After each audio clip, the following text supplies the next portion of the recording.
Este é o vídeo 72 da Faculdade da Água, episódio número 2 da Faculdade da Água no campo. Nós estamos aqui na cabeceira da microbacia hidrográfica do córrego Boa Vista. O objetivo desse vídeo é mostrar as características gerais dessa área e por que nós escolhemos essa área para a gente trabalhar nesse vídeo. Pois bem, nós delimitamos essa área,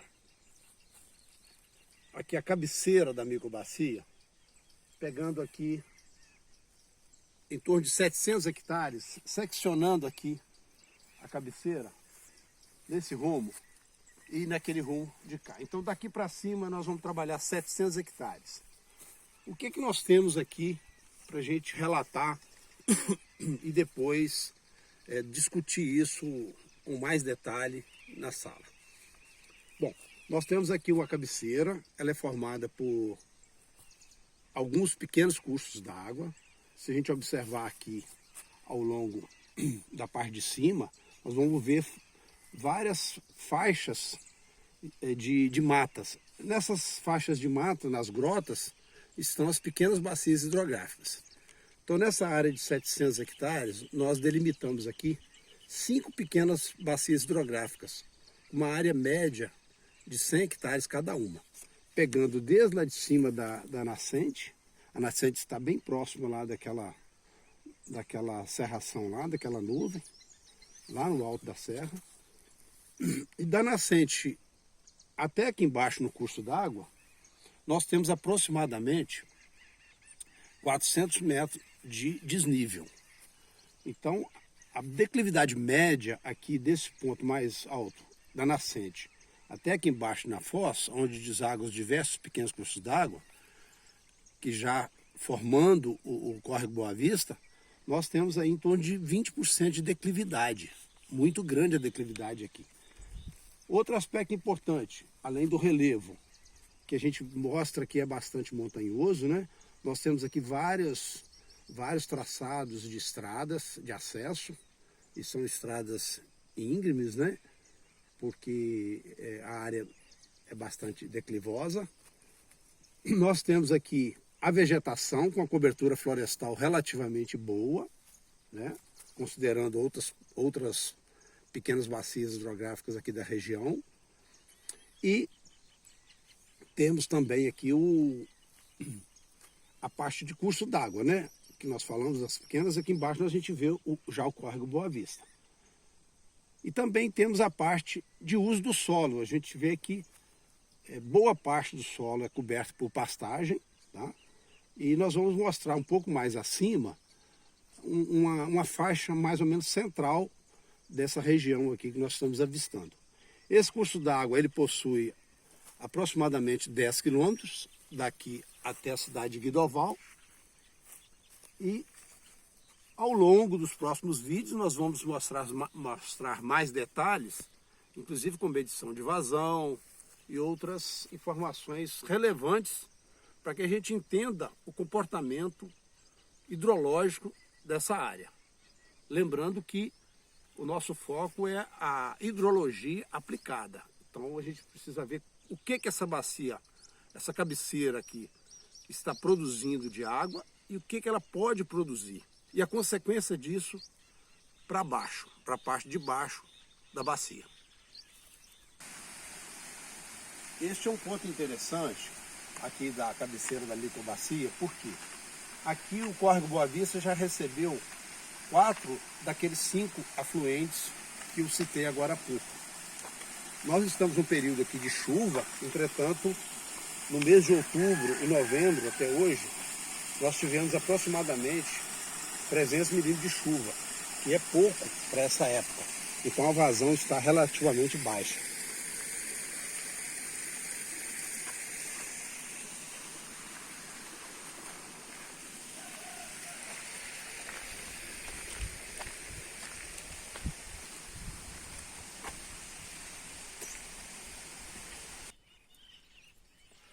Nós estamos agora aqui mais ou menos no centro daquela área que nós delimitamos de 700 hectares. Aqui nós estamos vendo a cabeceira, que é a parte mais alta da serra. E nós estamos agora exatamente próximo de um dos cursos d'água, que, por coincidência, é o curso principal, que é o Córrego Boa Vista.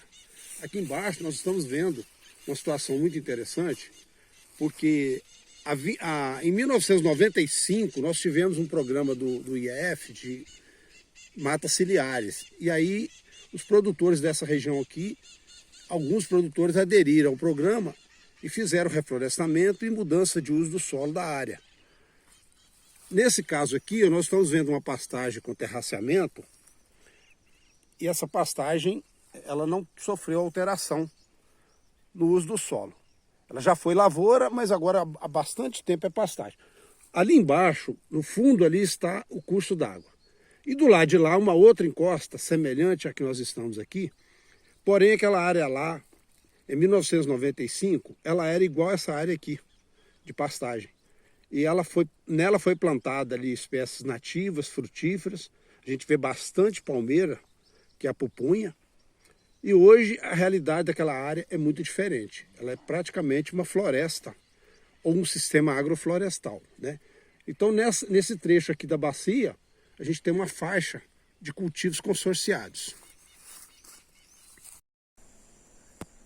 Pois bem, dando continuidade ao nosso vídeo 72, após o nosso giro de campo, nós vamos agora relatar um pouco do que vai nos ajudar a contextualizar melhor a situação e nos encaminharmos para os próximos passos do nosso trabalho. Vamos então à contextualização. No vídeo 72, nós identificamos a área sendo a primeira da nossa sequência de trabalho da Faculdade da Água no Campo. Vídeo 72. Microbacias e pequenas bacias hidrográficas trabalhadas por nós da equipe da Faculdade da Água a partir de 1995. Já nós preocupados naquela época com as irregularidades de vazões e de nascentes e córregos.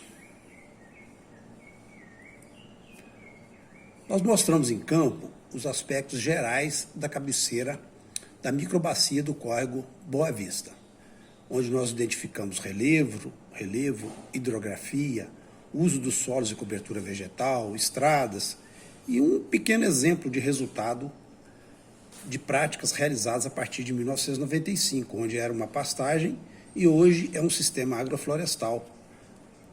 Vocês se lembram, né, que nós mostramos lá, inclusive, a palmeira pupunha como destaque. Numa ilustração mais didática, a gente identifica aqui na imagem da esquerda o ponto ali, número 1, como uma pequena bacia hidrográfica, que é uma área menor e que exatamente é uma daquelas 5 que nós colocamos lá hoje em campo. E à direita a gente já vê 2 cursos d'água ou 3 formando a microbacia. Então a microbacia pode ter uma área maior. A pequena bacia normalmente é uma área menor, onde a gente tem mais condição de trabalhar e desenvolver o trabalho de maneira prática. Aqui estão as nossas 5 pequenas bacias, né? Aqui, por exemplo, a gente identifica no meio aí, em contorno alaranjado, a pequena bacia hidrográfica, que é a principal formadora do córrego Boa Vista. Ela tem em torno de 100 hectares, conforme nós dissemos hoje. Então a gente pode observar aqui que todas as pequenas bacias, elas têm formato bastante estreitos e bem longos, e com uma alta declividade entre o ponto mais alto e o ponto mais baixo. Isso reflete muito em drenagem, em escoamento rápido da água, principalmente as águas de chuva, as enxurradas, devido à alta declividade que nós citamos hoje. Então, é uma área de extrema relevância para que seja feito um planejamento bastante adequado de gestão, manejo e revitalização dessas pequenas bacias. A gente conseguiu observar hoje que isso já começou há alguns anos, mas também é importante que a gente entenda que isso realmente demora bastante tempo. Então é preciso que a gente tenha bons arranjos para que a gente consiga avançar bem nos resultados. O que mais nos interessa, evidentemente, é saber como está funcionando cada pequena bacia dessas, né? Qual é a vazão e se essa vazão está boa. Em períodos de estiagem, em períodos de chuvas. O item 2, por exemplo, o que a gente vê? O que pode melhorar e como melhorar na gestão e manejo dessas pequenas bacias. 3. Como essa microbacia ou as 5 pequenas bacias podem beneficiar quem está abaixo delas. Ou também colocar em risco. Quando a gente fala em enchente, inundações, quem está abaixo fica preocupado. Nós mostraremos isso nos vídeos futuros da Faculdade da Água no Campo. Mas é importante lembrarmos que o comportamento hidrológico de uma determinada pequena bacia hidrográfica depende das chuvas e do uso do solo num determinado período de tempo. Eu proponho a vocês que pensem um pouco nos seguintes itens. De onde vem a sua água? Qual o valor da sua água? O que ela representa para a sua vida, né? Você já ficou sem água? Provavelmente em algum momento, sim. Cada um de nós já teve alguma dificuldade com a água. E aí, se nós nos preocupamos com a chuva, e por que nos preocupamos? Só porque temos medo da chuva? Ou porque por outro motivo? Qual é o motivo? E se você tem uma nascente em sua propriedade, comece a pensar nela junto comigo. E vamos caminhando em direção a uma segurança de melhor manejar essa nascente e as áreas em volta da mesma. Conforme já dissemos nesse vídeo 72, marca o início das atividades de campo da Faculdade da Água. E mostraremos experiências e resultados em revitalização de microbacias hidrográficas, com ênfase em hidrologia aplicada à produção de água. Pois bem, nós podemos mostrar isso em 3 grandes bacias hoje, onde já trabalhamos, principalmente nos últimos 13 anos. E principalmente na bacia do Paraíba do Sul e do Rio Doce, e também com algumas atividades e projetos na bacia do São Francisco. Mas o que nós queremos dizer com hidrologia aplicada à produção de água? Vamos entender um pouquinho desse conceito.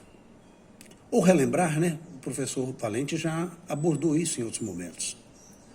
A hidrologia aplicada à produção de água estuda a ocorrência de água em determinados locais, sua circulação através do ciclo hidrológico e suas propriedades químicas e físicas. Portanto, o ciclo da água ele envolve aspectos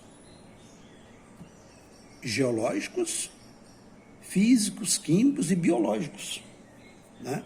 Porque a água, ao transpirar, por exemplo, ela passa pela planta, então é um momento biológico do caminho da água. Isso é muito interessante nós entendermos, porque hoje a evapotranspiração, por exemplo, é uma das principais partes do ciclo hidrológico quando se fala em produção de água. E fenômenos interativos que ocorrem entre a água e o meio ambiente, como escoamento superficial, infiltração de água no solo e o que eu acabei de falar, evapotranspiração.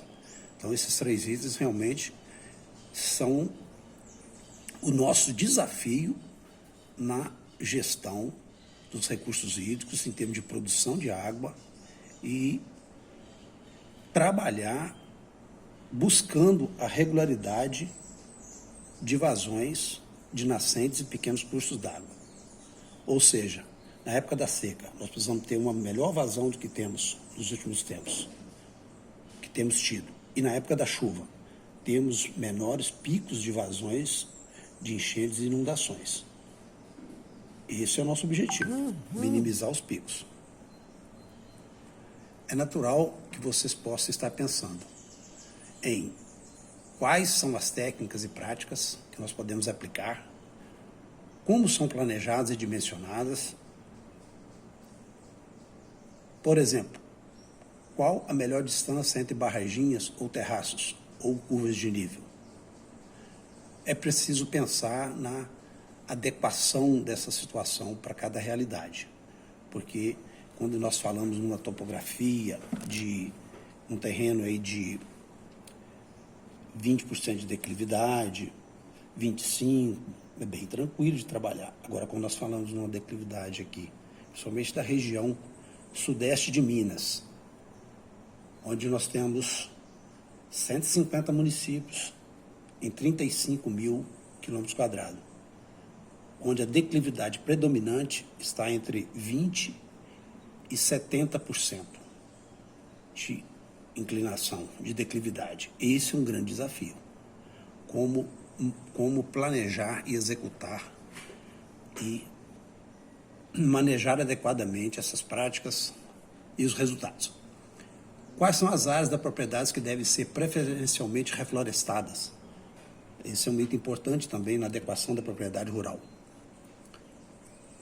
Essas respostas, então, estarão nos próximos vídeos da Faculdade da Água, porque nesse vídeo 72 estamos apenas iniciando o passo a passo, na prática, daquilo que foi mostrado nos 70 vídeos do professor Valente, até então. Aqui a gente vê um exemplo de uma barraginha, que é uma situação bastante real, uma barraginha com formato trapezoidal próximo de uma estrada. Essa é uma das barraginhas que compõem um grande projeto hoje, que tem um diferencial, que é o PSA, Pagamento por Serviços Ambientais, que é o principal, o mais importante aqui da região da Zona da Mata, aqui no município de Ubá. Aqui um terraceamento, curioso porque, na verdade, são estradas que existiam em canaviais até 1995, e essas estradas se mantiveram, né, nas áreas inclinadas, nas encostas, e hoje elas podem funcionar muito bem como terraços, desde que tenha uma boa manutenção, uma boa adequação. Bom, então, para concluir, nós devemos lembrar que, o primeiro passo na revitalização de uma microbacia hidrográfica ou de uma pequena bacia é conhecer a sua realidade. O que nós fizemos hoje foi apenas um ensaio, uma pequena demonstração e um pequeno reconhecimento do que acontece com muitas pequenas bacias da região sudeste do bioma Mata Atlântica. Por quê? Porque essa experiência que a gente está propondo nessa situação de hoje, ela se aplica a muitas situações aqui no estado de Minas e no Brasil, em várias situações. Portanto, isso pode ser feito através, né, esse levantamento, esse primeiro passo. O primeiro passo, então, ele é feito através da realização de um inventário e do diagnóstico, que também veremos nos vídeos futuros. E para encerrar, aí mais uma vez a nossa imagem da Faculdade da Água, o nosso banner, e o nosso agradecimento pela atenção. E aqui estão os contatos meu e da Daça, que é minha colega nesse trabalho da Faculdade da Água no campo. E eu agradeço a todos e até o próximo vídeo, se Deus quiser.